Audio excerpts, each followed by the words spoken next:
Hello दोस्तों, स्वागत है आपका अपने सबसे फेवरेट यूट्यूब चैनल पर एफजेड यूनिक इन्वेस्टर। आज का ये वीडियो बहुत ज़रूरी है क्योंकि आज संडे है और कल मंडे को मार्केट खुलेगी। तो अगर आपको पता नहीं है मार्केट में क्या चल रहा है तो आप बड़े लॉस में पड़ सकते हो। आज हम कवर करेंगे इस पूरे हफ्ते का complete market wrap exact number के साथ, वेरीफाई सोर्सेस, और फिर बताएंगे मंडे सुबह 9:15 को क्या होगा, कौन से लेवल वॉच करो, कौन से स्टॉक पे नजर रखो। पिछले हफ्ते की गिरावट से रिकवरी, पहले एक इंपॉर्टेंट बैकग्राउंड ताकि आप पूरी पिक्चर समझो। जो वीक था मई 11 से 15 तक, वो बहुत पेनफुल था। Elevated crude oil, rupees weakness और FII सेलिंग की वजह से निफ्टी उस वीक 2.2% गिरा था, जो महीनों में सबसे बड़ा वीकली लॉस था। तो इस हफ्ते में 18 से 22 इन्वेस्टर का टेस्ट था कि क्या मार्केट रिकवर कर सकती है, और जवाब मिला हाँ थोड़ा। इस हफ्ते के एग्जैक्ट नंबर 18 to 22 मई 2026। अब आते हैं सीधा नंबर पर। ये सब वेरीफाई है NSE और BSE डाटा से। निफ्टी 50 की बात करें तो weekly closing 23,719.30, weekly change plus 75.80 point, plus 0.3% की growth. Friday close 23,719.30 minus plus 64.6 point,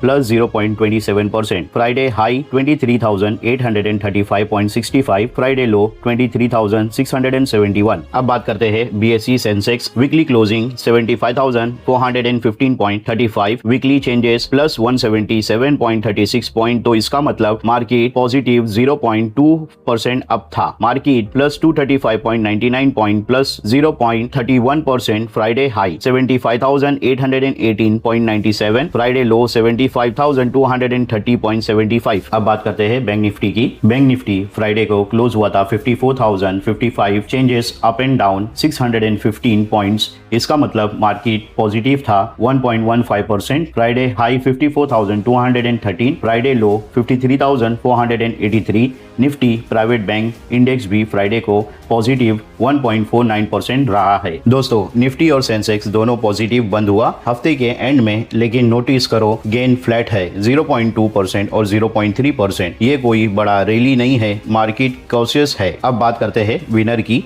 जिनके इन्वेस्टर मुस्कुरा रहे हैं। Weekly gain Grasim industry positive 7.5%, Wipro positive 6.9%, Infosys positive 5%, Trent positive 4.8%, Hindalco industries positive 3.9%, tech Mahindra positive 3.8%। IT sector champion रहा इस हफ्ते। विप्रो, इन्फोसिस, टेक महिंद्रा तीनों ने जबरदस्त परफॉर्मेंस दी। अगर आपके पास IT स्टॉक है, कांग्रेचुलेशन। फ्राइडे 22 में Sensex top gainer, correct with exact percentage. Axis bank positive 2.68%, ICICI bank positive 1.9%, Asian paint positive 1.46%, HDFC positive 1%, Hindustan Unilever positive 1.1%। अब आते हैं लूजर पर। इन्हें ध्यान से सुनना क्योंकि ये डेंजर जोन में है। Stock weekly lose, Power Grid Corp minus 3.8%, Tata Steel minus 3.5%, Tata consumer product minus 3.4%, ONGC minus 3.1%, HUL minus 3%,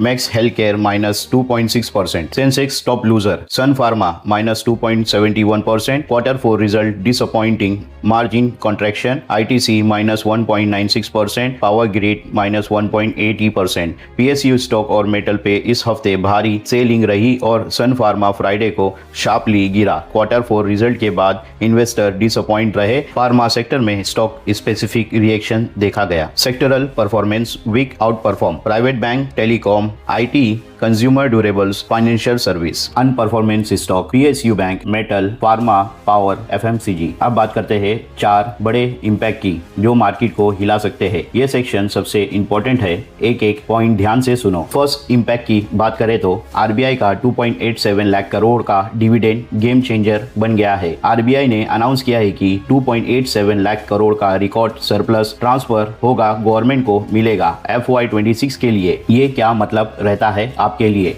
government के पास ज्यादा पैसा होगा, इंफ्रास्ट्रक्चर और स्पेंडिंग बढ़ सकती है, फिस्कल डिफिकल्ट कंट्रोल में रहेगा। मार्केट के लिए पॉजिटिव सिग्नल, बैंकिंग सेक्टर में लिक्विडिटी इंप्रूव होगी, 2.87 लाख करोड़ कितना बड़ा है। सोचो, ये अमाउंट इंडिया के कई आम बजट से भी बड़ा है। ये मंडे को मार्केट का सबसे बड़ा पॉजिटिव ट्रिगर बन सकता है। Second big impact, US Iran tension plus crude oil सबसे बड़ा risk. Brent crude 103 to 105 dollar per barrel, WTI crude 96 to 97 dollar per barrel. US secretary of state Marco Rubio ने कहा है कि यूएस ईरान पीस टॉक में tentative sign of progress दिख रही है। स्पेसिफिकली यूरेनियम इनरिचमेंट और स्टेट ऑफ हॉर्मोन्स पे शिपिंग एक्सेस के बारे में। इंडिया के लिए ये क्यों इतना इंपॉर्टेंट है? इंडिया अपना 85% प्लस क्रूड ऑयल इंपोर्ट करता है। अगर ब्रेंट 110 के ऊपर गया तो इन्फ्लेशन बढ़ेगा, रुपीस कमजोर होगा, करंट अकाउंट डिफेक्ट बढ़ जाएगा और पीस डील आएगी तो क्रूड गिरेगा और मार्केट उछलेगा। दोस्तों, ईरान का एक ट्वीट या एक मिसाइल और मार्केट 500 पॉइंट ऊपर या नीचे जा सकती है। ये वोलेटिलिटी का मेन कारण है। अब तीसरे बिग इम्पैक्ट की बात करते हैं। FII की मैसिव सेलिंग, फॉरेन पैसा भाग रहा है। फॉरेन इंस्टीट्यूशनल इन्वेस्टर ने 3 महीने से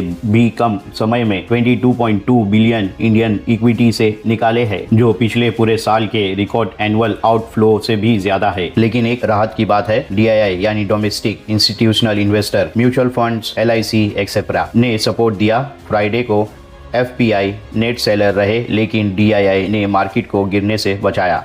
भाई, 22 मिलियन का मतलब है, फिर भी मार्केट 23,700 पर है। ये रिटेल और DII की स्ट्रेंथ का प्रूफ है। अगर FII वापस आए तो मार्केट रॉकेट बन सकती है। अब आते हैं सबसे जरूरी, मंडे मॉर्निंग 9:15 क्या होगा? गिफ्ट निफ्टी पॉजिटिव डायरेक्शन में है और वॉल स्ट्रीट का फ्राइडे क्लोज भी स्ट्रॉन्ग रहा। डाउ जोन 50,579 के आसपास था। ये सब मिलकर मंडे के लिए steady to mildly positive start का सिग्नल दे रहे हैं। अब मैं तुम्हें बताता हूँ इस वोलेटिलिटी मार्केट में स्मार्ट लोग क्या करते हैं। IT स्टॉक पे नजर रखो। विप्रो, इन्फोसिस, टेक महिंद्रा इस हफ्ते स्ट्रॉन्ग रहे और ग्लोबली IT में रिकवरी देख रही है। बैंकिंग स्टॉक एक्यूमुलेट करो। डिप्स में ICICI bank, HDFC bank, axis bank, Friday को भी इन्हीं ने मार्केट उठाया। PSU स्टॉक में अभी कॉशियस रहो। पावर ग्रिड, PFC, ONGC में सेलिंग प्रेशर अभी भी है। स्टॉप लॉस हमेशा लगाओ। विक्स 17-18 के रेंज में है, मतलब वोलेटिलिटी हाई है। बिना स्टॉप लॉस के एक भी ट्रेड मत करो। तो ये न्यूज सारी मंडे मार्केट के लिए थी। अगर ये वीडियो आपके लिए हेल्पफुल रहे तो प्लीज लाइक करो और अपने इन्वेस्टर दोस्त के साथ शेयर करो। कमेंट बॉक्स में बताओ मंडे का मार्केट बुलिश रहेगा या बेरिश। मैं हूँ आपका दोस्त और मिलते हैं नेक्स्ट वीडियो में।